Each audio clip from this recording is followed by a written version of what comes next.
A sada, poštovane dame i gospodo, došlo je vreme da krenemo sa panel diskusijama na 6. Miteko forumu. Šta su nove realnosti? Na koji način nova realnost utiče na brojne aspekte naših života i kako se odražava na zaštitu životne sredine, gledajući je sa ekonomskog, naučnog i sociološkog aspekta?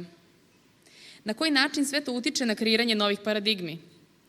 Ovo su samo neka od pitanja koje će biti pokrenuta tokom prvog po redu panela na 6. Miteko forumu. Sa velikim zadovoljstvom najavljujem prve učesnike. Gospodin Slobodan Mimić, specijalni savjetnik Fiskalnog saveta Republike Srbije. On će nam se danas javiti putem live streaminga. Dobar dan. Gospođa Aleksandra Drecun, predsjednica Centra za nauku i inovacije Intersection. Gospođa Drecun, molim vas, pridružite nam se na bini. Gospodin Ivan Karić, šef pregovaračke grupe za poglavlje 27, životna sredina i klimatske promene. Gospodine, molim vas, pridružite nam se na bini. I gospodin Aleksej Kišjuhas, sociolog i kolumnista dnevnog lista Danas, koji će nam se takođe pridružiti putem live streaminga. Moderator ove prve panel diskusije je gospodin Nikola Božić, programski direktor u istraživačkoj stanici Petnica. Dragi učesnici, gospodine Božiću, prepuštam vam reč. Izvolite. Dobar dan svima.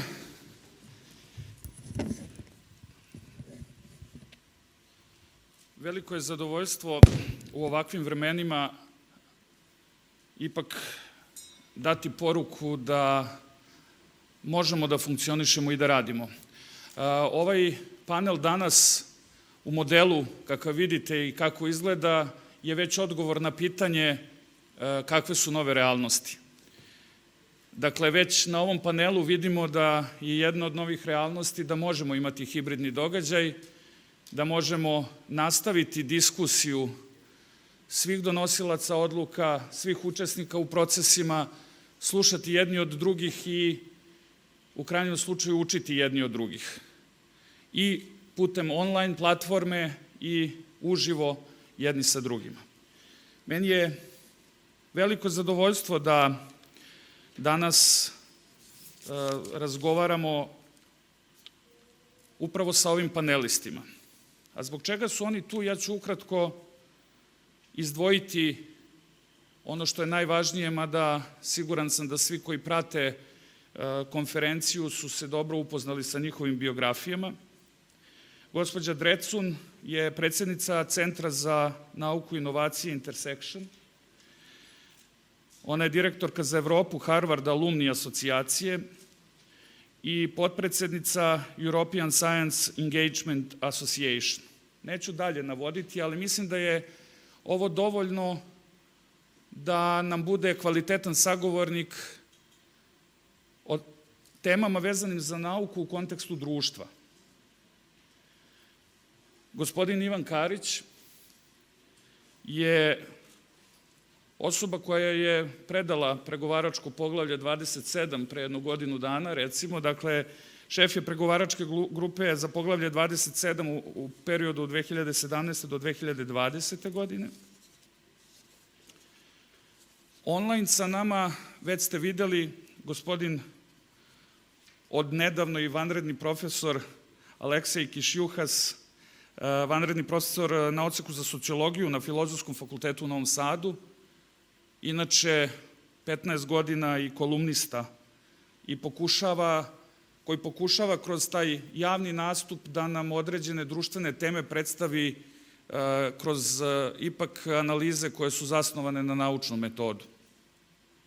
I gospodin Slobodan Minić, koji dolazi iz Fiskalnog saveta Republike Srbije, gde je specijalni savjetnik, koji će nam pomoći da prodiskutujemo i ekonomske aspekte, ali i o održivom razvoju i o zaštiti životne sredine. Hvala vam svima što ste ipak našli vremena da danas na ovaj ili onaj način budete i da podelite svoje iskustva i razmišljanje, a nekako mislim da je posebno izazovno davati odgovore o tome šta je nova realnost dok kriza još uvek traje. jer nekako ljudi mnogo više vole da govore kad sve prođe kako smo dobro nešto uradili ili nismo uradili, ali u momentu kada treba da projektujemo budućnost, mnogo je teže govoriti o ovim temama. Ja ću krenuti od profesora Kišuhasa, ako možemo da vas čujemo, i otvorio bih temu o nečemu što je možda malo i emotivno i značajno za sve nas, odnosno koliko je moguće i na koji način u stvari utiče ova kriza u kontekstu nedostatka ljudskog dodira, nedostatka sretanja međuljudskih odnosa na koje smo navikli. Dobar dan svima, veliko mi je zadovoljstvo što sam ovde i u kontekstu nove realnosti o kojoj pričamo i razgovaramo danas, kako ste to lepo predstavili, nevolja je i u tome što se vidimo ovako. Nadam se da će biti prilike da se susretnemo, da se porazgovara i da se naprosto ta neka vrsta interakcije licem u lice održi. I to jeste upravo možda jedan od najvećih izazova sa kojima, čini mi se suočava današnji svet, ukoliko u neku vrstu zagrade zaista stavimo ovo što podvodimo pod ekonomiju. Naime, činjenica je da ljudi, ljudska bića ne mogu da pobegnu od miliona i miliona godina sopstvene evolucije i da ne mogu da pobegnu od činjenice da se znanje o kojem govorimo danas zapravo oduvek, pa i dan danas pre svega prenosilo putem susreta ljudi, putem njihovog razgovora i putem ne samo informacija koje se dele u smislu njihovog konkretnog sadržaja, nego se prenose i, kako da vam kažem, facijalnim ekspresijama, prenose se olfaktorno, prenose se jednom fizičkom blizinom. Pazite, nije u kontekstu pandemije i u kontekstu krize u kojoj se nalazimo, pa i u kontekstu ovoga što se ovako danas susrećemo, pa je dvojica panelista su na svoje razloge primorani da se jave ili da se javimo ovako putem video linka. I pre pandemije smo imali situaciju u kojoj, na primer, bila je spomenuta digitalizacija u uvodnom delu ovog foruma. Kompanije koje se bave upravo savremenim informacionim tehnologijama, ne smemo zaboraviti da su one istovremeno kompanije koje su fizički locirane u nekoliko čvorišta ili žižnih tačaka na planeti Zemlji, u famoznoj Silicijumskoj dolini, ali i u Bangaloru u Indiji i na sličnim mestima. Zašto je to tako? Dakle, ljudi koji su i u kompanije i ljudi koji su najviše skloni tome da preko digitalnih tehnologija sarađuju, razgovaraju, susreću se i tako dalje, zapravo su najviše skloni tome da plaćaju ogromne rente, ako ništa drugo, i nekretnine na određenim delovima sveta. Kvadrat nekretnine u Silicijumskoj dolini je nebrojeno puta skuplji, to je komad najskupljeg građevinskog zemljišta, recimo u Sjedinjenim Američkim Državama. Pa ipak ljudi, ljudska bića imaju tu potrebu da se šetaju po tim hodnicima tih kompanija, da se voze tim ulicama, da se susreću na trgovima i da razgovaraju o određenim temama i na taj način, tom jednom kreativnom sinergijom ideja u fizičkom kontaktu za koji ste me pitali, zapravo rađa se ono što nazivamo kreativnošću, rađa se neka vrsta nove vrednosti na svetu. Ja mislim da to neće nestati, da ovo što sada radimo zapravo neće postati naša nova realnost. U neku ruku, sad kao sociolog, mi vidimo jednu vrstu deevolucije društva na neke predmoderne oblike njegovog funkcionisanja ili njegovog postojanja. Gotovo da smo se od modernog društva vratili u jednu predmodernu zajednicu u kojoj komuniciramo samo sa najbližim srodnicima, a i to verovatno na daljinu ili bez fizičkog kontakta sa nekoliko prijatelja i tako dalje, a ono što nas čini modernim, što nas čini, kako da kažem,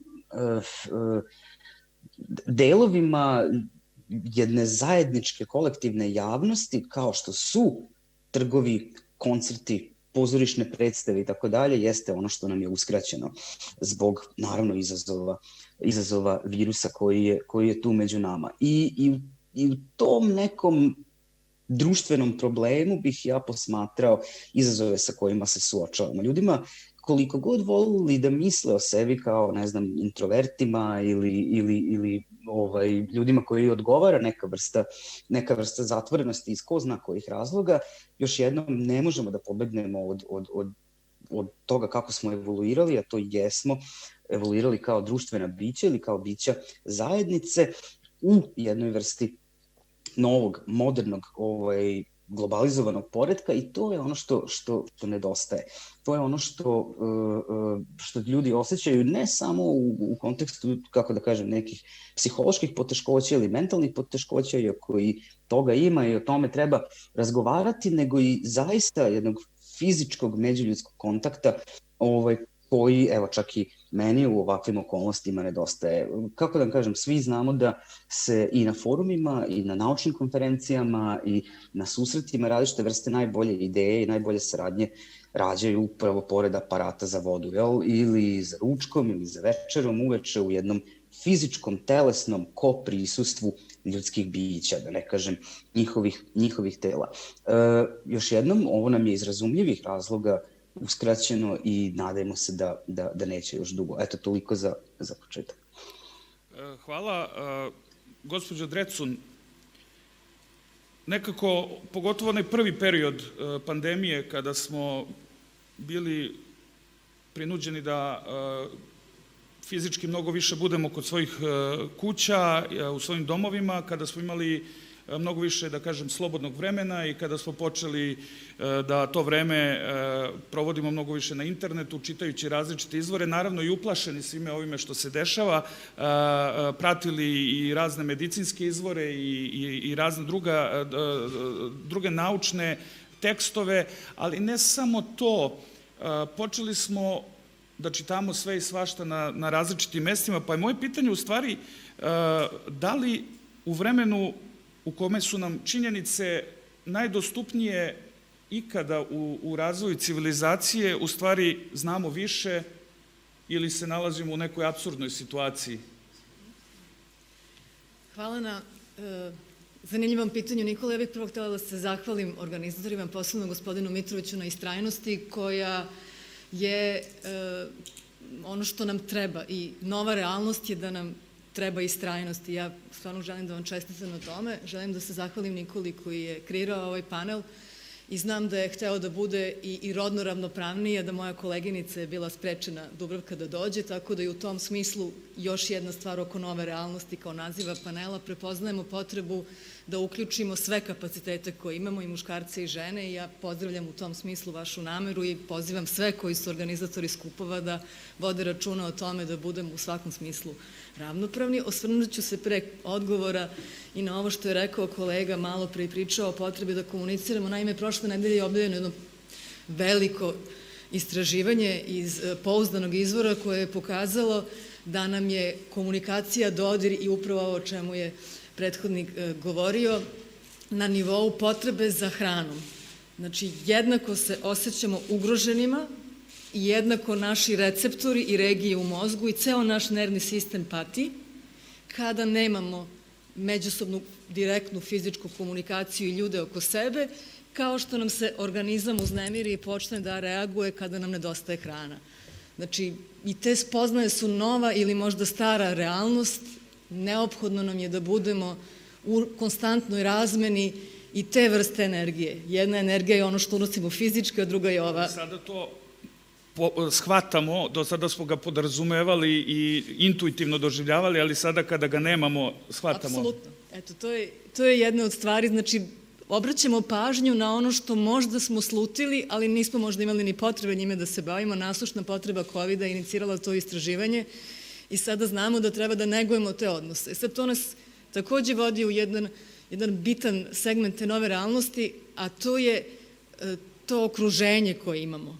I njega možemo savršeno, mislim, da uvežemo sa temom foruma i svih vaših dosadašnjih inicijativa, važnost te zajednice. Pa bilo da je zajednica ulica, zgrada, mesna zajednica, opština, grad, država, ako ne budemo na nivou te zajednice uspevali da se osvestimo i da spoznamo prioritete i ovo sve o čemu se govori već u pomenutom zelenom dogovoru, zelenom sporazumu, nećemo to rešiti. Kad sam već krenula tim putem, mislim da mi nikako nećemo srediti planetu ako koristimo tu terminologiju, ako u nekom pozitivnom kontekstu ne sredimo ljude. I zato nam je važno da se upoznajemo, da razgovaramo i na kraju najzad odgovor uz veliki uvod na vaše pitanje kako mi saznajemo, razmišljamo na bazi kojih činjenica donosimo odluke. Definitivno smo dugi niz godina, decenija, posebno sad u COVID-u kada smo svi ispred ekrana, izloženi moru informacije koje dolaze iz različitih izvora. I veliki broj konferencija, naučnih skupova, ljudi se bavi time i u kontekstu politika i u kontekstu javnih politika i dnevnih politika i svega što nam se dešava, kako ćemo uspeti da se izborimo sa tim poplavama informacija i kako ćemo uspeti da nađemo prave odgovore. I mislim da smo svi svesni da nas sa svih strana bombarduju informacije, da je veliki broj tih informacija paušalan, da su neke od njih neistinite, što ciljano, što slučajno, jer ljudi jedni drugima prenose vesti i dovodi nas sve to do onog ključnog termina i onoga što nam je opet verovatno nasušna potreba, pretpostavljam da u nekoj sledećoj iteraciji bi bilo dobro istražiti i to, a to je poverenje. Znači, ključno za sve nas, od dece koje treba da naučimo kako da donose odluke, do nas koji smo možda u poziciji da donosimo i neke dalekosežnije odluke, posebno do donosioca odluka na najvišim nivoima, je da proveravamo izvore i da imamo poverenja u te izvore. I to je ono što se uči. U Švedskoj ambasador je upravo iz zemlje s koje zaista možemo mnogo da naučimo. Postoji državni program, oni su se pozabavili masovnom edukacijom, imaju kao svoj nacionalni program informisanje građana kako mogu da donose odluke zasnovane na činjenicama. To ste pomenuli i vi i prethodni govornik. Mi moramo u svojim privatnim životima, u svojim profesijama, na nacionalnom, na globalnom nivou da se fokusiramo na to da donosimo odluke na bazi proverljivih i utvrđenih činjenica. Odakle dolaze informacije je ključni segment i čini mi se odgovor na to pitanje kojim izvorima verujemo. Nažalost, svedoci smo toga da se i onim izvorima kojima se tradicionalno verovalo, pa bilo da je to nauka, bilo da je to država, bilo da su to neke neformalne grupe ili mediji, sve manje verujemo. Danas u mnogim, imate na društvenim mrežama, ali imate i u štampanim izdanjima, ja više ne znam da li je to iz nasušne potrebe ili iz šale. Juče sam u jednom pismu cirkularnom koji ide jednom širem krugu ljudi, ispod svakog članka videla u crvenom okviru piše, na engleskom je bilo, no lies detected.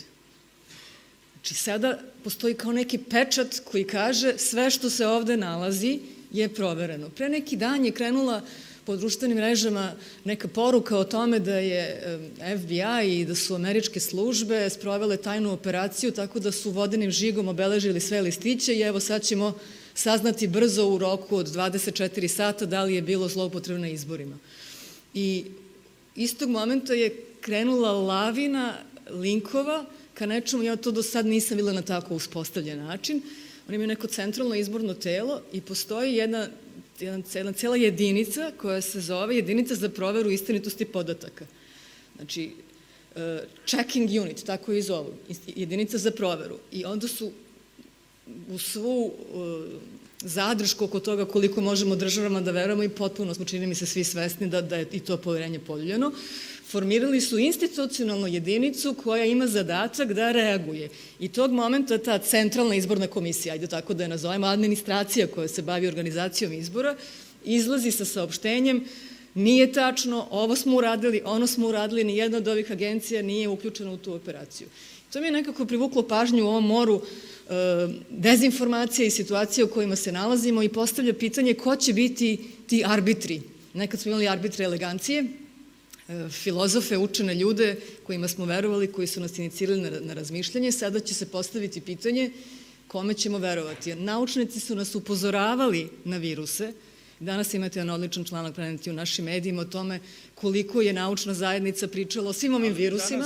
Ali danas vi ako se pozovete na to da ste pre 15 godina kao naučna zajednica upozoravali da je možda najveći rizik po civilizaciju ne nuklearna katastrofa, ne udar asteroida, nego upravo pandemijska zarazna bolest koja ima ovakve osobine, onda će ta javnost, došli smo do toga da će javnost onda na to da reaguje na način, pa da, evo dokaza da su oni ovo planirali, neki oni. Hoću da kažem, sve je relativizovano i tačno je da su neke istorijski utemeljene institucije, kada govorim institucije ne mislim samo na organizacione institucije, nego poverenje u esnafe, u nauku, u medicinu, u ljude, u profesionalce i to danas relativizujemo. I ja ću sada reći nešto što je možda i eretički, a što naravno nije moj izum, nego se postavlja pitanje na internetu da li je ljudska inteligencija u ovim okolnostima u stvari evolutivna prednost ili evolutivna mana. Sva su ta pitanja legitimna i mislim da smo svi više nego svesni na svim nivoima. Mi čitamo dnevne vesti, dobijamo kontradiktorne vesti na nivou grada, opštine, države, globalno. I kako ćemo se iz ovoga izvući je kolektivno pitanje. Većina ljudi je već čula verovatno za razne filmove tipa društvena dilema ili social dilema ili je videla neke druge projekte koji nam ukazuju na to da nam preti konfuzija, jer ja mislim da je konfuzija reč koja će obeležiti ovo naše vreme, da ne znamo, da ne govorimo o tome kad se neko danas razbolio od COVID-a u vašem najbližem okruženju pa se raspitujete koja terapija važi tog dana, do toga da na globalnom nivou ne obraćamo dovoljno pažnju na ono o čemu sada recimo naučnici pričaju. Ja ne želim da zvučim ni defetistički, nije mi ni priroda, niti mislim da ovaj forum otvara vrata za takvu vrstu razmišljanja, ali naučnici upozoravaju na otapanje leda na mestima gde ga još ima i o virusima koji su tu zarobljeni. I o virusima koji su neke druge katastrofe nekada izazvali i ovo sad nisu pamfleti koji dolaze iz neke žute štampe. Ovo su ozbiljne istraživanja koje kažu nećemo uspeti ni da ih istražimo pre nego što oni se aktiviraju i počnu da deluju. Tako da se vratim na to i da zaokružim sa tim, ako ne budemo uspeli da se bolje upoznamo, da izgradimo poverenje, da preispitamo kako funkcionišemo međusobno i da vidimo na koji način ćemo uspostaviti to poverenje koje je ljudsku zajednicu održalo. Jer kad sretnete drugu osobu, zašto se i rukujemo i zašto se ovako ponašamo, vi morate da imate neko poverenje da se ne biste gađali kamenom iz opasnosti da će taj neko da vas ubije, pokrade ili da vam nešto drugo uradi. Znači, vraćamo se na neke primarne stvari i primarne instinkte i potrebu da delujemo preventivno. Ja gledam kako mlađe generacije razmišljaju. Deca danas ne puste da teče voda dok peru zube. Oni znaju da treba da stave kaladont, da peru zube, da zatvore i da ponovo puste vodu. Sa njima se radi. To je jedan mali primer održivosti. Danas pričamo o održivom razvoju. Iskreno, kako su tekli uvodni razgovori, pomislila sam, pa da li smemo više da kažemo da postoji drugi razvoj sem održivog? Da li ono što nije održivo sme da se zove razvoj ili je to degradacija? Ako nije zeleno, znači ako zagađuje, ako ne pomaže dobrobit, ako nas ne vodi ka društvu koje nas leči, a ne koje nas razboljeva, ja mislim da se to više ne može u nekom pravom smislu više zvati razvojem. Eto, širok odgovor, podelila sam sa vama više možda svoje emocije nego same činjenice, ali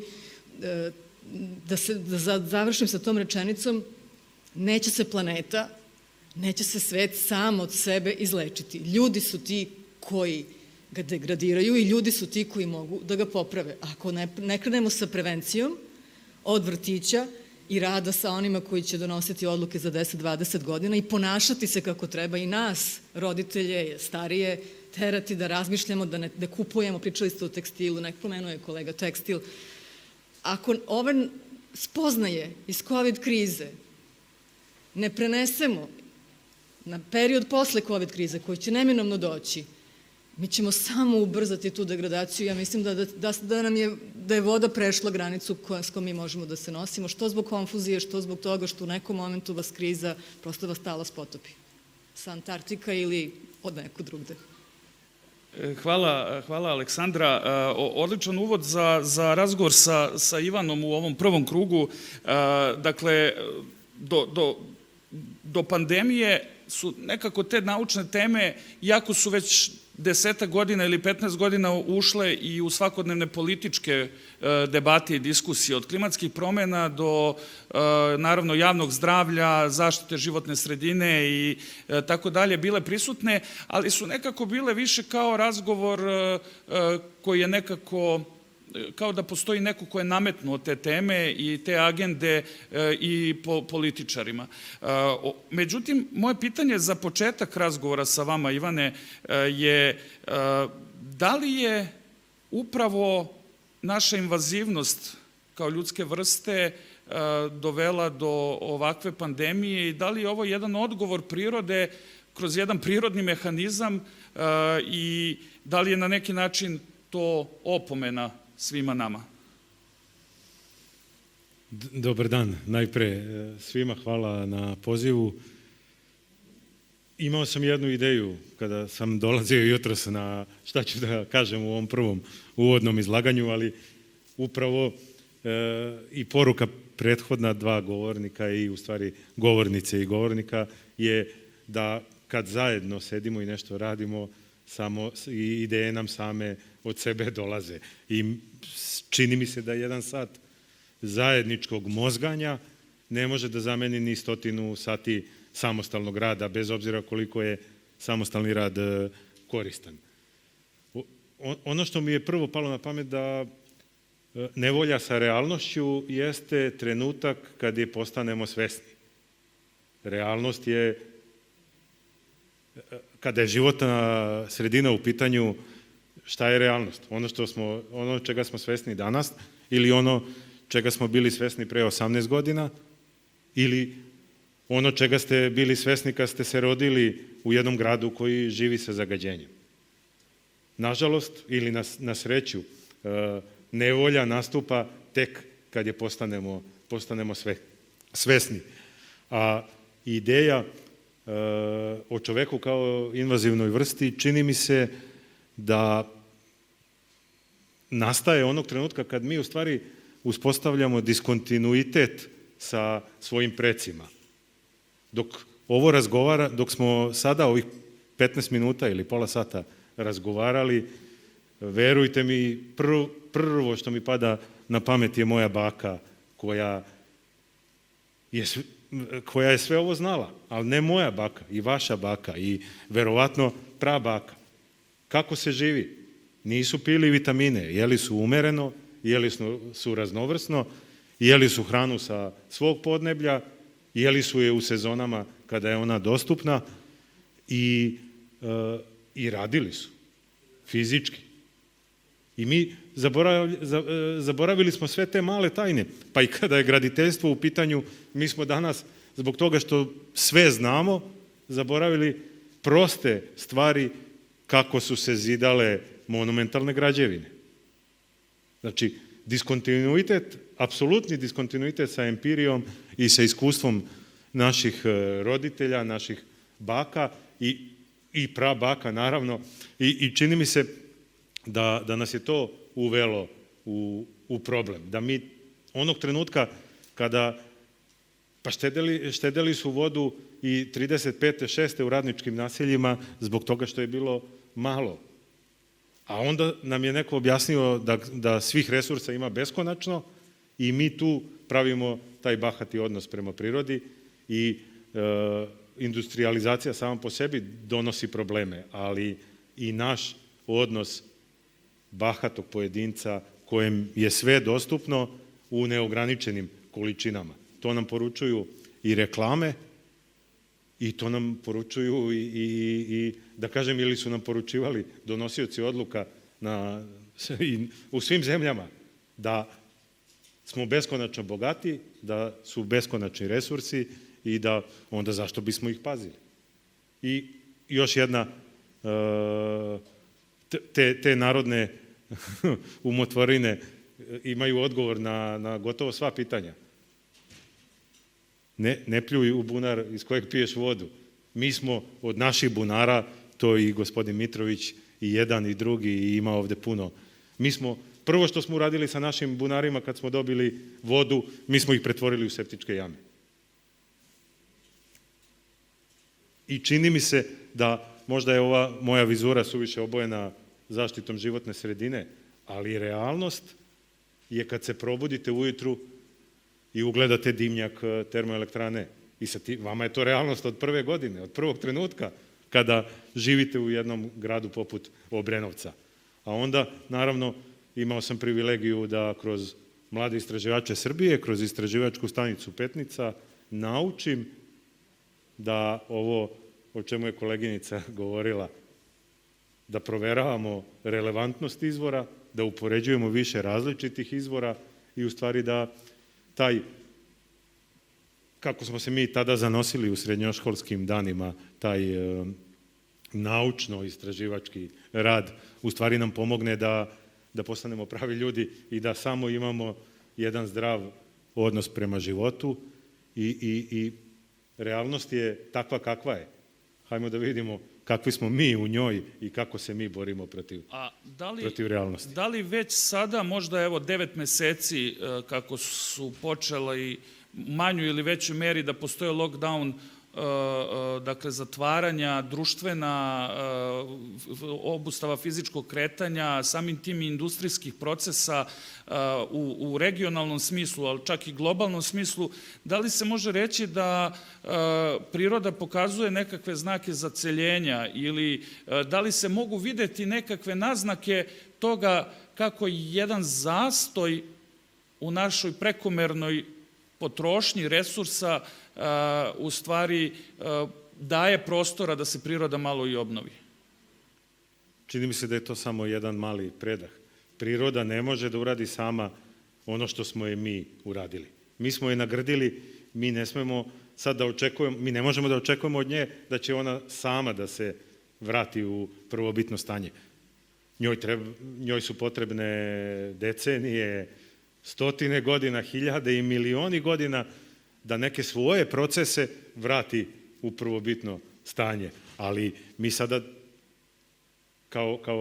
kao vrsta nemamo to vreme da dozvolimo prirodi da se sama vrati. Moramo da što pre zaista počnemo sa novom realnošću kada govorimo i o ekonomiji. Nema više linearne ekonomije, ne sme da je bude, jer i opet je to, možda sad sam već dosadan sa tim, ali to je iskustvo naših predaka.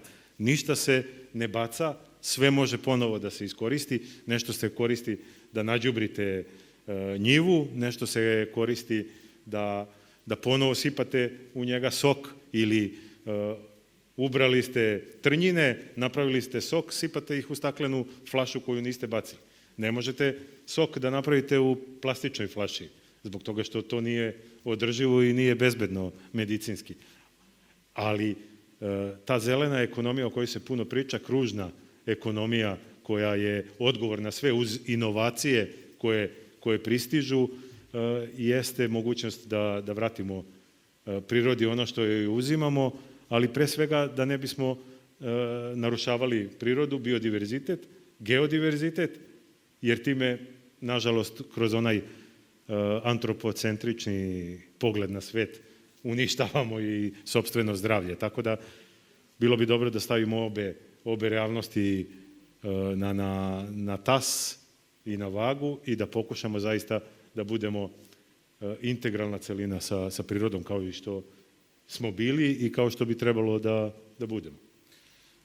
Idemo sada ponovo na internet i dali ste, Ivane, odličnu priliku da nastavimo razgovor u kontekstu onoga što sam sa namerom ostavio za kraj, zato što se o ekonomiji u ovim okolnostima priča značajno i priča se i mnogo više nego u kontekstu životne sredine ili čak možda i u potrebama zaštite javnog zdravlja, ali naravno da je ekonomija važna da bi društvo opstalo, da bi pojedinac opstao i da bismo mogli da funkcionišemo dalje. I ja zato molim gospodina Milića da nam sumira nekakvu novu ekonomsku realnost, odnosno kakve su to promene koje su nastale od onih ad hoc momenata na samom početku pandemije, pa kako smo shvatili da pandemija neće biti kratkotrajna, nego jedan srednjoročni proces ili možda dugoročni proces, na koji način i koje su to glavne promene u ekonomskim paradigmama tokom pandemije? Pre svega, dobar dan svima i drago mi je što mogu da budem danas sa vama, makar i ovako virtualno. I pozdrav za moje sagovornike u panelu. Neki od njih su već dali neke interesantne stvari koje u principu važe i za ekonomiju. Ja bih pre svega podsjetio zapravo da u ekonomiji svaka kriza predstavlja neku priliku za određenu vrstu transformacije ili, ako hoćete, kao što ste vi rekli, promenu ekonomske paradigme. Mi smo nedavno imali pre otprilike 10 godina i sećate se veliku svetsku finansijsku krizu. Specifičnost te krize jeste da je ona potekla iz same ekonomije i ekonomskog sistema. I onda je i reakcija generalno i država i kreatora politika bila usmerena na rešavanje tih slabosti u ekonomskom i finansijskom sistemu koje je trebalo da nam omoguću da se vratimo recimo na stazu na kojoj smo bili pre te krize. Međutim, ovo je specifično i već smo videli. Postoje i socijalni aspekti krize, postoje zdravstveni aspekti krize, prosto jedan multidimenzionalni problem, a koji se opet nužno onda preslikava i na ekonomski sistem. I to što ste isto takođe lepo primetili, to je važno razgraničiti. Prvo, se nije znalo koliko će dugo ova kriza trajati i neka prva reakcija ekonomske politike, kako lokalno, tako i globalno, što se može vidjeti, jeste pokušaj da države svojom intervencijom saniraju neke te akutne probleme koje je kriza donela.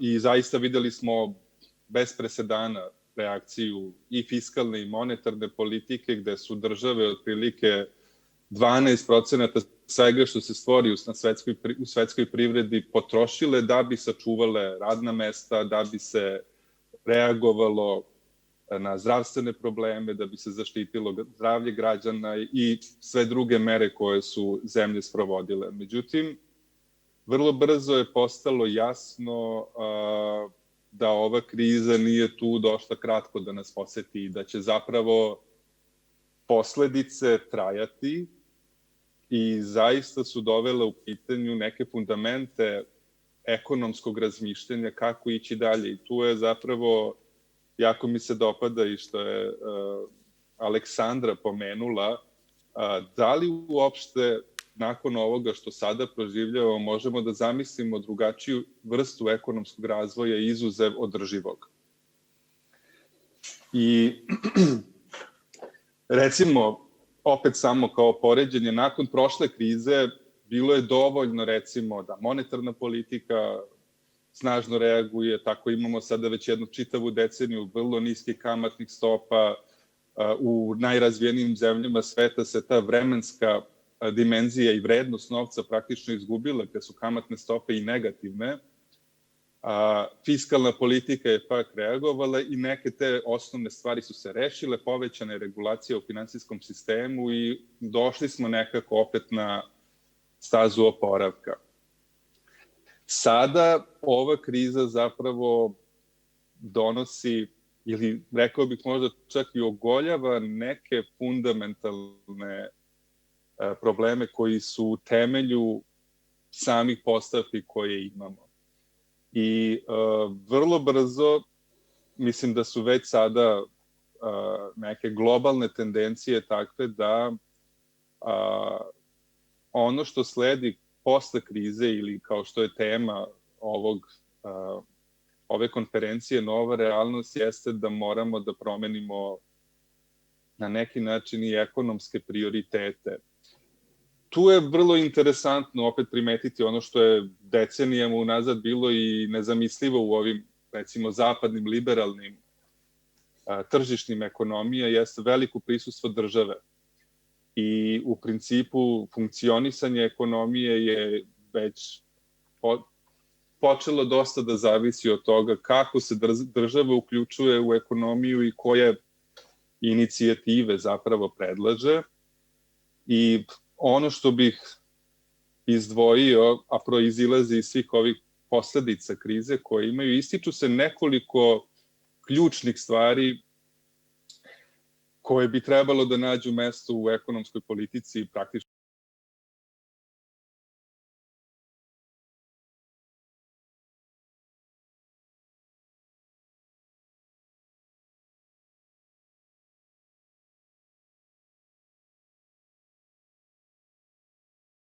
sistem, zato što neko je, mislim, već i pomenuo, čini se da je jedan od rizika koji će biti stalno prisutan u budućnosti upravo mogućnost pojave novih epidemija, što je opet povezano sa jednom drugom temom koja je takođe već pomenuta sa i klimatskim promenama. Druga stvar je, ova kriza je takođe na ekonomski pokazalo se različito uticala na, recimo, različite grupe pojedinaca i čini se da je mnogo više pogodila recimo ljude koji imaju niži stepen obrazovanja, koji su bili neformalno zaposleni, koji su u čitavom procesu bili manje zaštićeni i otuda je ta potreba ne samo za bilo kakvim rastom, nego da taj rast mora da bude inkluzivniji. I važan deo ekonomske politike u budućnosti bi morao da bude i ta veća inkluzivnost i razvoj sistema za socijalnu zaštitu. I na kraju dolazimo opet do te poslednje, a ja bih rekao i ključne komponente održivog razvoja, jeste upravo ta insistiranje na cirkularnoj i zelenoj ekonomiji. Sad, jedan od uvodničara je već pomenuo da i naša država planira investicioni ciklus i da je to zapravo i ono kako ga vide i ekonomisti inostrani, jeste da bi država zaista trebalo da pruži taj početni impuls u vidu ulaganja u neophodnu infrastrukturu, a zatim i promovisanje i podsticanje privatnog sektora na što veću participaciju upravo u tom smislu. Na kraju dobio bi se jedan zaokruženi ekonomski sistem koji bi u suštini povećao otpornost na dolazak nekih novih budućih kriza, bilo da je to posledica nekih pogoršanja prirodnih kretanja u smislu pojave nekih novih nepogoda. Čitali smo svi verovatno o tome, o uticaju klimatskih promjena na stabilnost vremenskih prilika na planeti. Isto tako ovaj zdravstveni aspekt. I u suštini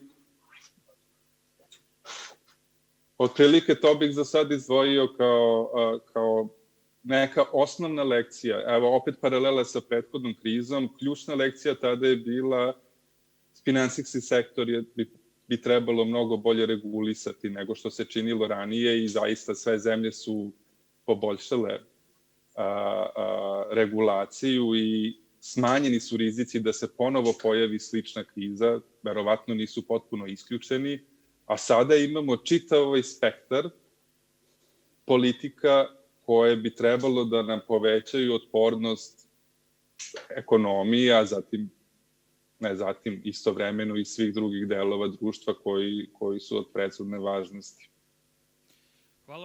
Hvala vam, Slobodane. Sada u drugom krugu naše diskusije zamolit ću samo da budemo malo kraći nego što smo bili u prvom uvodnom krugu i počet ću krug sa gospođom Drecun. Pomenuli smo klimatske promene, pomenuli smo održivi razvoj, pomenuli smo i razne druge izazove koje prate i ljudsku vrstu i civilizaciju u njenom razvoju, odnosno u njenom životu na ovoj planeti. I moje pitanje je, ova kriza je pokazala određene nedostatke i mane našeg društva, organizacione, saznajne i razne druge, ali nauka je bila spremna za sve ovo. Nauka je i predviđala sve ovo kao jedan veliki rizik koji postoji za ljudsku vrstu. Ja bih ovde otvorio ovaj krug razgovora sa time koja je uloga naučnika u društvu i da li se ona završava samo na tome da je dobar naučnik onaj naučnik koji dobro sprovodi svoje istraživanja.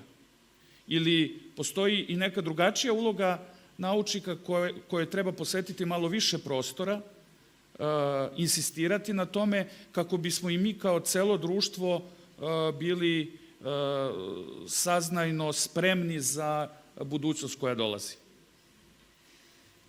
Pa odgovor je tu jednostavan, sam se nameće, a ima i svoje ime.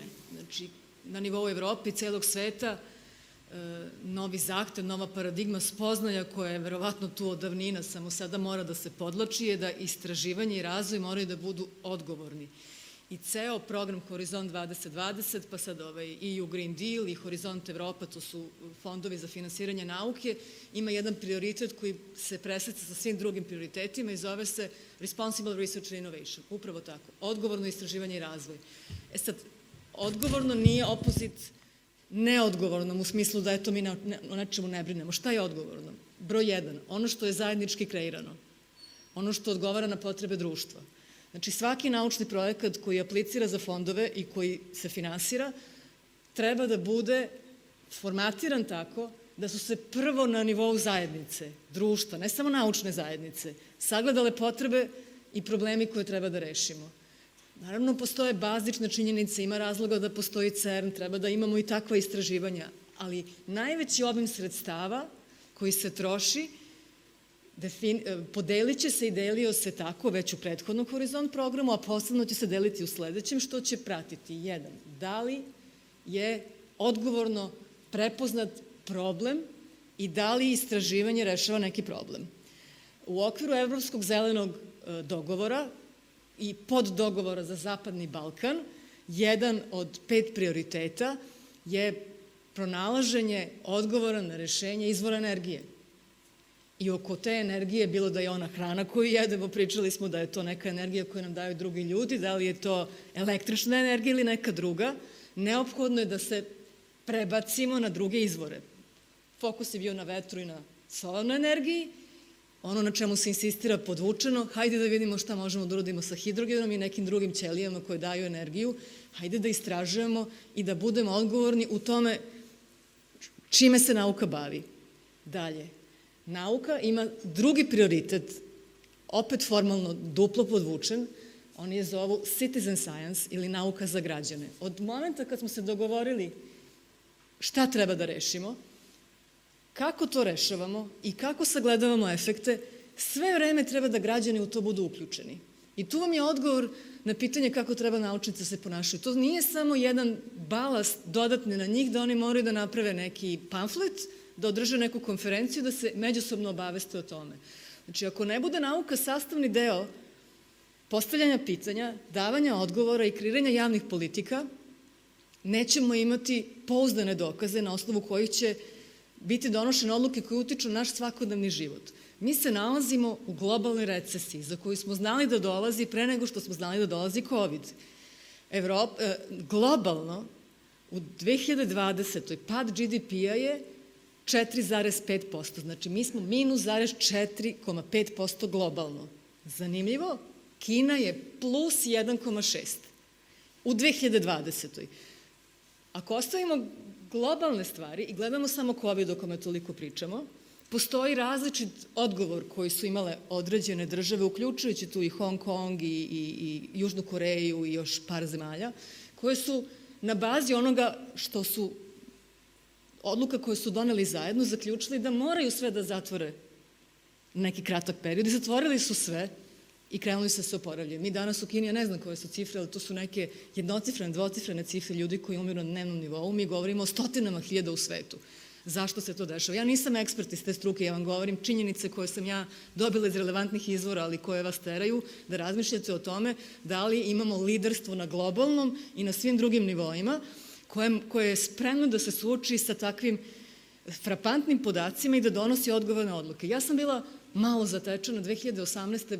Pomenuli ste Harvard, mi smo imali na bordu nacrt odluke Harvard 2050. Kako ćemo i šta ćemo raditi. I on počinje rečenicom, ulazimo u doba globalne recesije. Ja sam se štrecnula kada sam to videla 2018. kao prvu rečenicu. Sledeći zanimljiv deo koji me onako trgao malo.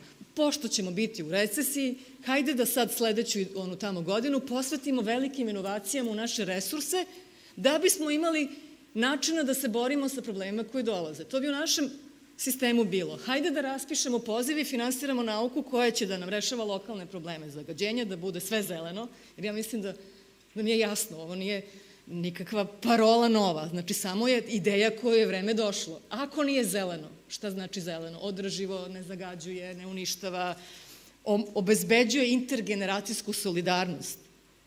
A kako se ona pospešuje? Pa time što postavljamo zajedničke ciljeve i što nismo bahati. Ja sam od svoje 13-godišnje ćerke prošle godine i pretprošle godine, kako je stasavala, u više navrata čula reč, pa ne možemo tako da se bahatimo. Meni je to onako bilo simpatično, zvuči dobro kao kolog, onda sam to usvojila i počneš da razmišljaš da li se sad bahatim time kako trošim vodu, šta radim, kako se ponašam. Uzmite, u okviru Svetske banke radimo jedan projekat podrške lokalnoj infrastrukturi koja će biti isključivo zelena. I pozivam vas da uzmete izveštaj koji mora da nas otrezni. U septembru ove godine izašao izveštaj koji počinje tom istom rečenicom. Samo ovaj put se odnosi na Srbiju. Srbija je ušla u recesiju. Zašto vam to govorim? Anticipirali su i naučnici i ekonomisti koji je primenjuju i države i svi su govorili o tome da nam predstoji jako težak ekonomski period, a onda ga je kriza, kao što je rečeno, potpuno ogolila i dovela nas u situaciju da moramo da ispitamo svoje fundamente. Kakva je uloga naučnika u tome? Ogromna. Da li oni treba da se spaljuju na lomačama da bi skrenuli pažnju na ono što rade? Pa nadam se da smo to vreme prevazišli. Ali je uloga u tome šta se radi, uloga u balansiranju sredstava koje oni koji donose odluke o finansiranju nauke odvajaju za razgovor o onome šta smo naučili, pa onda za primjenu onoga šta smo spoznali. Tako da građani, upravo oni, to je taj drugi prioritet. Znači, jedan je odgovorno istraživanje i razvoj, a drugi je građani u okviru tog razvoja, da ljudi znaju i da shvate, da se osveste, da ako nije održivo, evo, već smo to pomenuli, ali prosto nekako se to nameće, da ako svaku odluku ne propustimo kroz filter održivosti na bazi činjenica koje ćemo čuti od ljudi koji se time posvećeno bave i ako počnemo više da im verujemo, mi nećemo ni sledeće generacije imati šta da ostavimo, a od 2050. da ne pričamo. I zato se radujem da postoje lokalne inicijative koje štite vode, reke, šume i zato se nadam da ćemo uspeti da nametnemo taj princip odlučivanja. Istraživanje koje sam pre neki dan videla na lokalnom nivou pokazuje da 90% ljudi nema nikakvu spoznaju o tome na što se novac troši lokalno. Bez obzira što postoje sajtovi i obuke i ne kažem, ne svaljujem ni na koga krivicu i drago mi je da je tu stalna konferencija opština i gradovi da stalno o tome govore i da gura.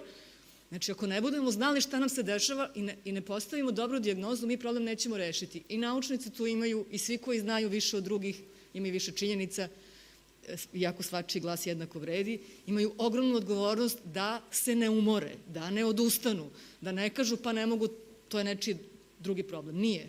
A meni je drago da i ovaj Miteco forum u stvari pokazuje da ta participacija akademske zajednice u društvenom dijalogu i u svemu onome na poziv biznis sektora upravo taj pristup osnažuje i drago mi je zbog toga.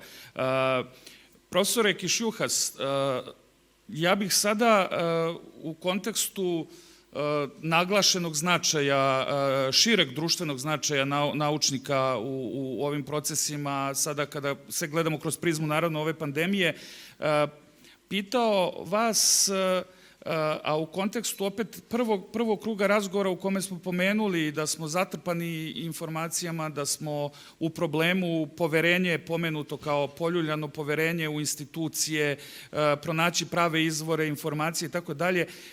Da li je poverenje u nauku danas poljuljano, globalno govoreći, a kao potpitanje za sve ovo podsjetit ću i na vaš tekst koji ste napisali o teorijama zavera, ali ne na nivou da ljude delite na one koji su obrazovani, informisani i tako lakše prihvataju teorije zavere, nego na jedan drugačiji način.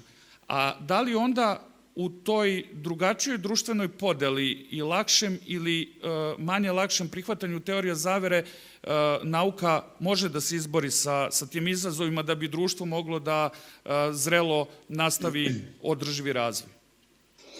Mnogo hvala na tom pitanju, pa i na čitanju tekstova. Ja upravo na to sam i hteo da reagujem kada je reč o ovim temama o kojima smo pričali, o poverenju u nauku, o ulozi naučnika u društvu i tako dalje. Mi se zaista suočavamo sa jezivim teorijama zavere, koje zapravo promovišu jednu, to više nije teorija zavere o tome da li se sletelo na mesec ili nije, već jedna vrlo antinaučna misao ili zlomisao, a to je da se virusi i bolesti namerno proizvode u laboratoriji.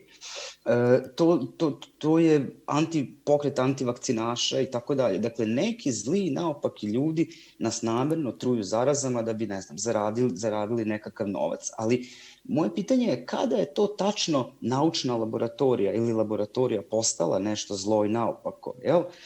To je jedna banalna, naivna priča iz loših filmova naučne ili antinaučne fantastike i ona je sada postala popularna, rasprostranjena, da ne kažem viralna. Kada je Jonas Salk 50-ih otkrio vakcinu za polio, u pitanju slavilo se, kako da kažem, danima po medijima i tako dalje. I sada, naravno da ta neka vrsta obrazovani, neobrazovani dihotomija ili osa ne igra tu mnogo uloge, zato što je, otkuda se takva verovanja uopšte pojavljuju i otkud to da su ona toliko privlačna?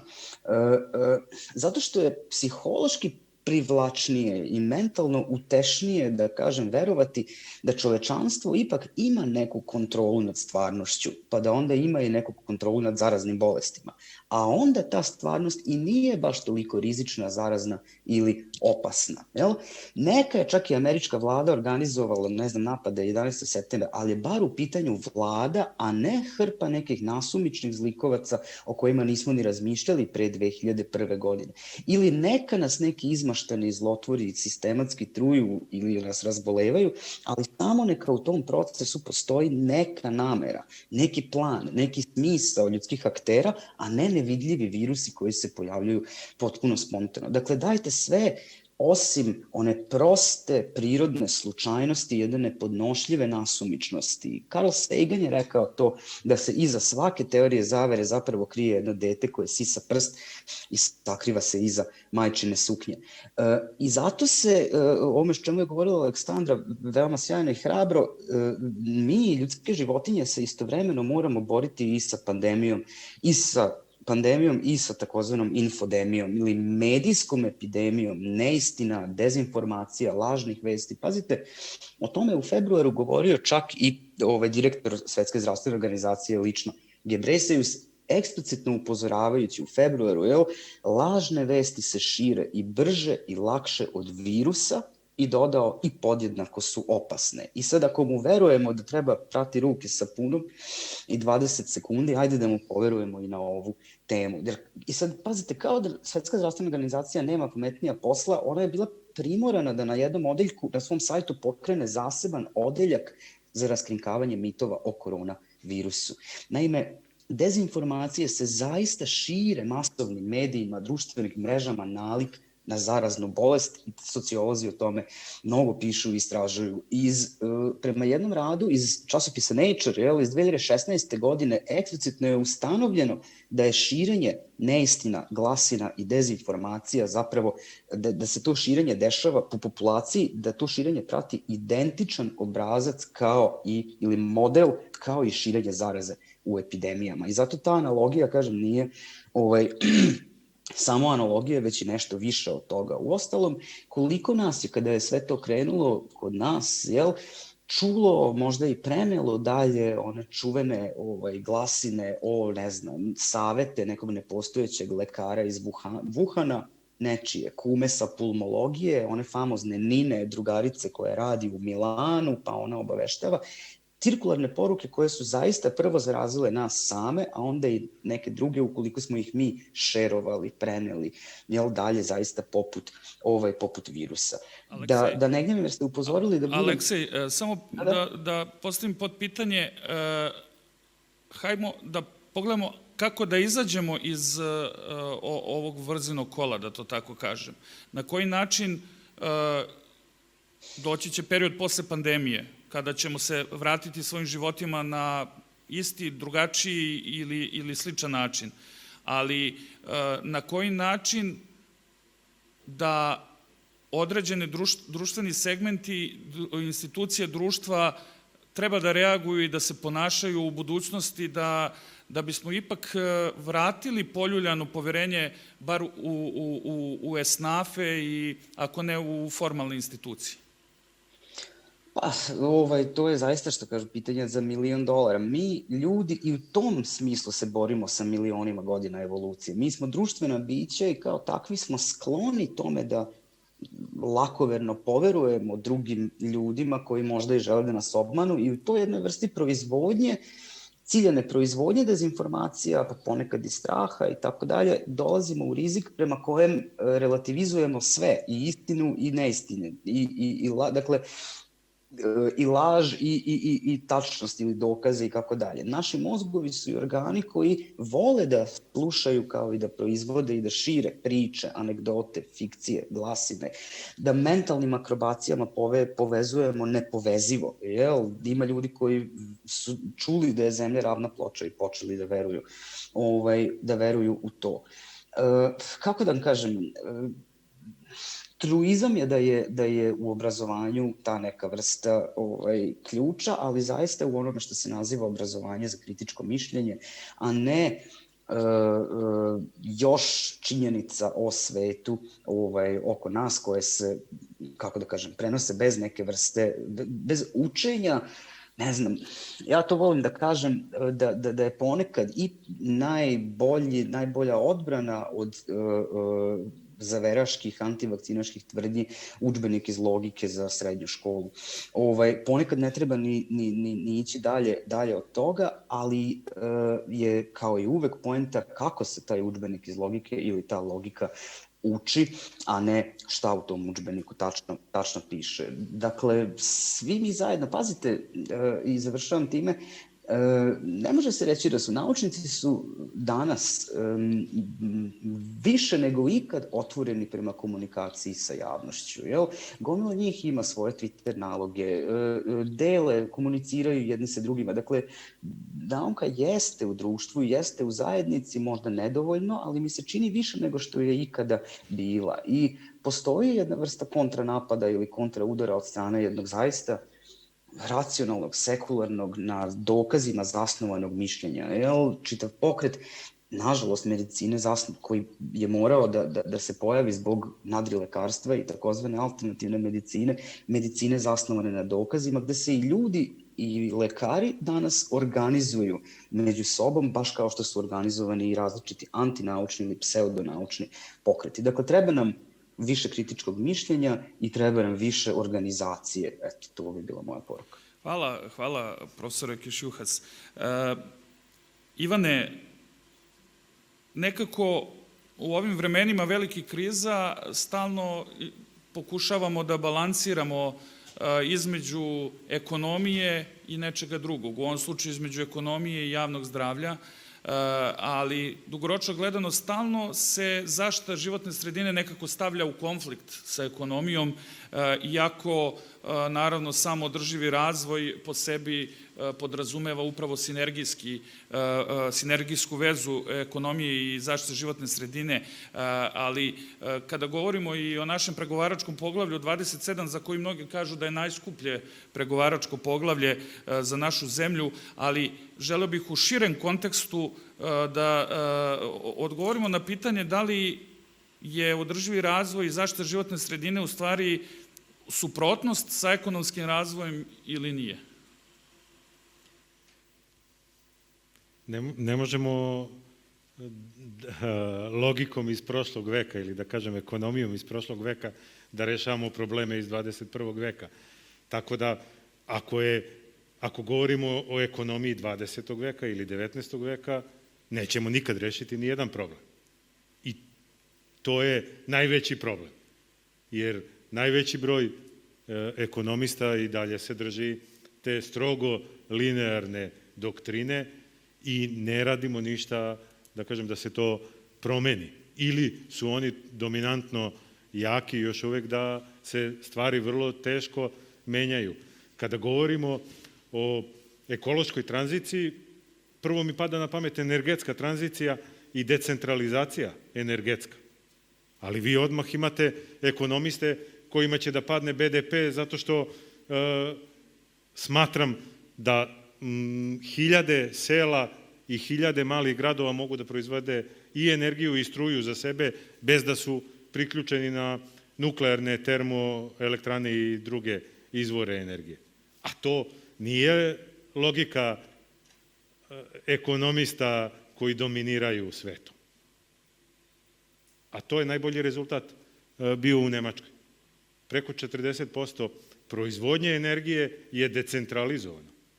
Sam ću da se grejem, sam ću da proizvedem potrebnu struju zbog toga što uz inovacije ne trošim više 100 vati za jednu sijalicu, nego trošim 100 vati za sve sijalice u svojoj kući.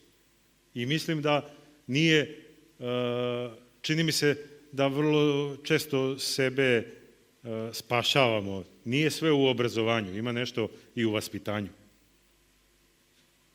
A podjednako vaspitavamo mi svoju decu kao i naša deca sebe svojom logikom, svojom čistom logikom koja nije opterećena ovim ekonomskim momentima ili inženjerskim ili onim što smo im nametnuli vremenom. Ja duboko verujem da empirija koju smo zaboravili, da vaspitanje koje gotovo više ne postoji, obrazovanje je kategorija koja verovatno spada u domen školstva, ali vaspitanje na koje smo zaboravili.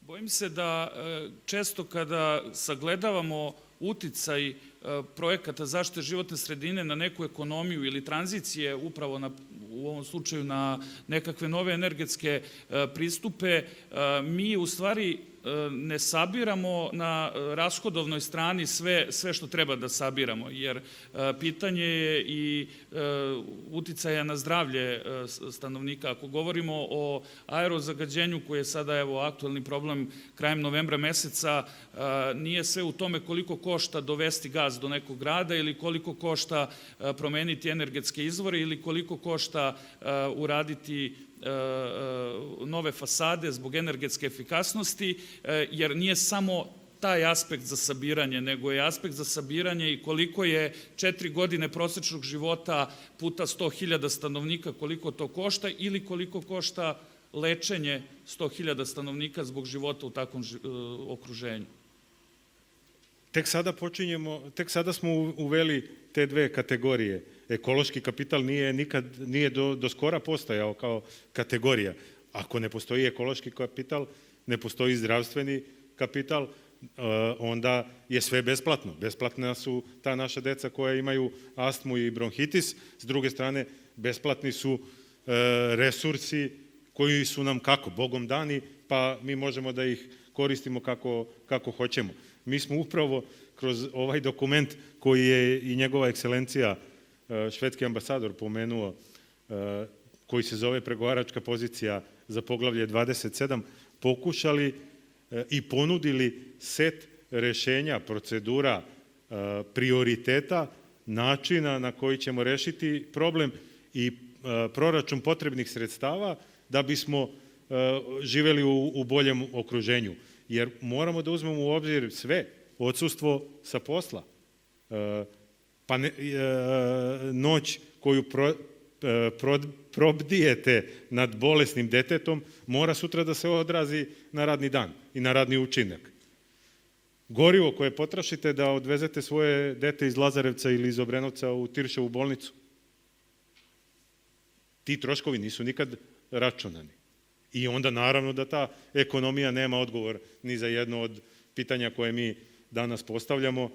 Mi smo pokušali da kroz tih 1650 stranica teksta, gotovo da su svi relevantni faktori u društvu učestvovali u kreiranju pregovaračke pozicije. S druge strane, organizacije civilnog društva su takođe veoma aktivno učestvovale i uz zamerku da je pregovaračka pozicija restriktivan dokument, kao što jeste, kao što su sve pregovaračke pozicije restriktivni dokumenti. Mi smo imali radne grupe koje su radile i činili su je svi od organizacija civilnog društva do strukovnih udruženja, komora i naučnih institucija. Procenjujemo da su nam potrebna velika sredstva, ali više od svega toga nam je potrebno i jedno ekološko preumnjenje, ekološka energetska tranzicija i ekonomska tranzicija, ali ne ekonomska tranzicija da mi nešto uradimo u ekonomiji, nego da promenimo ekonomiju koja ne može da daje rezultate u 21. veku kao što ih je davala u 19. i u 20. ne misleći na posledice. Hvala Ivane. Gospodine Miniću, jedna od stvari koje nekako provejava i onome što ste govorili u prvom krugu, a i svakako slušajući sve ovo što se dešava i gledajući reakcije država širom sveta, jeste, dakle, pojačani upliv države u ekonomije i uticaj države na ekonomske tokove. Moje pitanje je i sada u pandemiji, a i nakon nje, da li će se nastaviti trend većeg prisustva države i ako hoće, gde u stvari javna sredstva koja su državna sredstva, dakle sredstva svih nas, treba da budu usmerena da bi možda jedan novi odgovor i nova paradigma nastupila i u globalnoj i u lokalnoj ekonomiji? Pa da, evo, ja samo da se nadovežem na prethodnog govornika, zaista prelazak na zelenu tranziciju ima određene troškove i može u tom nekom kratkom roku da dovede do i usporavanja privrednog rasta, ali ono što zaista kreatori ekonomske politike treba da urede jeste da svi izlečimo tu kratkovidost i da prestanemo da razmišljamo i posmatramo čitav svet u ovim kratkim političkim ciklusima koji traju recimo 4 godine i da neke žrtve čak je možda i opravdano napraviti, ali da bismo obezbedili tu dugoročnu održivost svega. A što se tiče ovog konkretnog pitanja, i vezano i za prethodne govornike u ovom krugu, imamo dva zapravo prioriteta koji su ističu kao ključe koji mogu da doprinesu čak i rešavanju ovih problema koji su oni govorili. Prvi stub je ovaj ulaganje u fizički kapital, što smo rekli, i uloga države bi tu zaista trebalo da bude ulaganje u infrastrukturu, da, ali ulaganje u infrastrukturu koja će omogućiti i olakšati tranziciju ka zelenoj ekonomiji. Jer posebno ovo je krizno vreme. Pitanje je kako će privatni sektor uopšte i izaći na kraju ove krize kada se ona jednom završi i neophodno je zaista da u portfoliju investicija koje bi država forsirala u narednom periodu značajan deo upravo uzmu ove infrastrukturne investicije koje se odnose na zaštitu životne sredine. One zemlje koje su odmakle, recimo, u čišćenju svoje životne sredine, one apsolutno fokus na prelazak na održive izvore energije, ta zelena ekonomija u smislu borbe protiv klimatskih promena. A druga stvar koja mi se čini da je isto jednako važna u ovoj tranziciji jeste da se povećaju ulaganja u taj takozvani ljudski kapital. A to se upravo svodi na to ulaganje u osnaživanje zdravstvenih sistema kako bismo predupredili eventualne buduće rizike ili ih sveli na najmanju moguću meru. Zatim tu je svakako ulaganje u obrazovanje, ne samo da bismo imali ravnomerniji i inkluzivniji rast, kako bi ovaj privredni rast kakav god da je bio i nekako pravednije raspoređen, već i u kontekstu ovog što je prethodno pričano, da reforma i ulaganje u obrazovanje bi zaista trebalo da dovede do suštinskih promena u tome kako mi uopšte pristupamo činjenicama koje nam se serviraju svaki dan i da dođemo do tog kritičnog razmišljanja koje je neophodno da svaki put kada čujemo nešto se zapitamo odakle ovo potiče i šta drugi kažu na to i prosto da dođemo, da razvijamo taj tok misli. I na kraju opet i ovo što je pričano ranije, veće ulaganje u nauku. Jer tranzicija ka zelenoj ekonomiji će donositi brojne izazove. Mi još uvek nismo sigurni konkretno ovde u Srbiji na koji tačno mi način možemo da zamenimo proizvodnju recimo električne energije iz uglja koja trenutno pokriva 70%. Da li je to vetar, sunce, nuklearna energija, mi prosto i recimo tu povećano ulaganje u nauku i veći angažman nauke može da nam pruži odgovore na ova pitanja kako to zapravo da uradimo. Činjenica je neke stvari će koštati, ali opet čini mi se da je dugoročna korist, a zapravo ekonomske istraživanja i pokazuju recimo da je taj povraćaj na investicije u zelenu ekonomiju, konkretno u borbi protiv klimatskih promena, kad se ukalkulišu svi ovi troškovi koji nisu možda eksplicitno ekonomski da se knjigovodstveno recimo tretiraju kao investicije ili bilo šta, odnosno kad uključimo dobit, imaju mnogo veći povraćaj nego recimo neke klasične investicije koje su u ekonomiji vrlo dobrodošle, na primjer u putnu saobraćajnu infrastrukturu. Hvala. Zadržat ćemo se na vama, gospodine Miniću. Ovo je sad završni krug, imamo svega nekoliko minuta da probamo da se uhvatimo sa vremenom, sa celom agendom. I ja ću vas zamoliti da svaki od panelista pošalje jednu tweet poruku, jedan komentar sa ovog panela, znači kratka poruka 140 karaktera, odnosno 10-15 sekundi i počet ćemo sa vama, gospodine Miliću, jeste najveći izazov ovako da probate da sročite u nekoliko rečenica. Šta mislite da iz vaše perspektive jeste poruka sa ovog panela?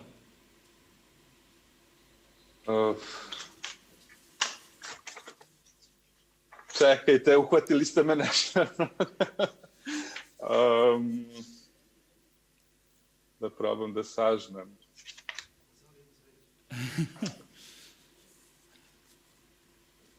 Svakako ste već rekli u zaključivanju prethodnog obraćanja da je investiranje u ljudski kapital kroz obrazovanje, kroz nauku, sa težnjom ka jednoj zelenoj ekonomiji ono što svakako treba da bude pravac razvoja budućnosti. Jeste, to je zapravo neophodna strukturna transformacija u ovoj postepidemijskoj ekonomiji, ako želimo tako da je nazovem. Hvala vam, gospodine Miniću. Profesore Kišjuhas, kakav biste vi tweet poslali sa ovog panela? Da, jeste malo uhvaćeno na brzinu, ali svejedno. Najkraće, verujmo znanju, nauci i obrazovanju da bismo iznova imali kontakte i dodire jedni sa drugima. Eto. Hvala profesore. Ivane? S obzirom na sve ono što sam rekao, predostrožnost i prevencija mogu biti odgovori na ekološke i na zdravstvene probleme.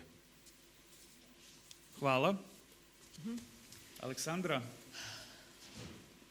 Zatrpani smo prioritetima, ali ja bih odabrala poruku na temu solidarnosti, budimo solidarni. Iskoristila bih priliku da podržim kampanju Privredne komore Srbije sa kojom nemam nikakve ni formalne ni neformalne veze. Kampanja se zove Čuvar kuća i pozivam vas da kupujete proizvode koji su kupljeni u Srbiji, da podržimo jedni druge i treba da budemo solidarni na lokalnom nivou, treba da budemo solidarni globalno i da budemo solidarni međugeneracijski.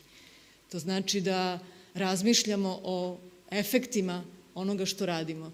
Ja ću, iako ste mi dali jednu rečenicu, samo komentarisati apropo poglavlja i onoga što radimo. Ja mislim da ako imamo cilj, šta Srbija želi da uradi, gde želi da bude, taj cilj treba da podelimo sa svima. Da đacima u školama odštampamo poglavlja i objasnimo im jednostavnom infografikom do ovog cilja stiže se ovako, da u dnevnim novinama isto to uradimo i uradimo 10 puta ako treba i kažemo radiš ovo, bude ono. I podržavam sve poruke koje se odnose na značaj vaspitanja kao osnovni segment obrazovanja i treba da vaspitavamo i decu i sebe i društvo i ajde da krenemo od toga da se zapitamo da li smo solidarni sa onima oko nas, sa onima lokalno i na nekim širim nivoima, jer ako ne osvestimo to, mislim da jedan od tih scenarija u kome nećemo uspeti da živimo onako kako bismo želeli je realan. Znači, ovo nije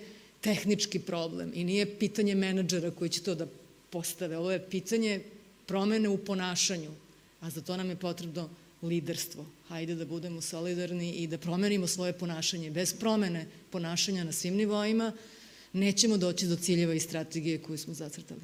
Eto, izvinite. Hvala Aleksandra. Na kraju jedan tweet sa celog panela sumiran u poruci da moramo povratiti poverenje u nauku i obrazovanje, moramo investirati u nauku i obrazovanje, u ljudski kapital, moramo se baviti prevencijom, a ne reakcijom, moramo biti solidarni da bismo kao društvo kroz održivi razvoj i zelenu ekonomiju nastavili srećni, zadovoljni, družeći se zajedno dalje. Hvala vam svima i hvala panelistima.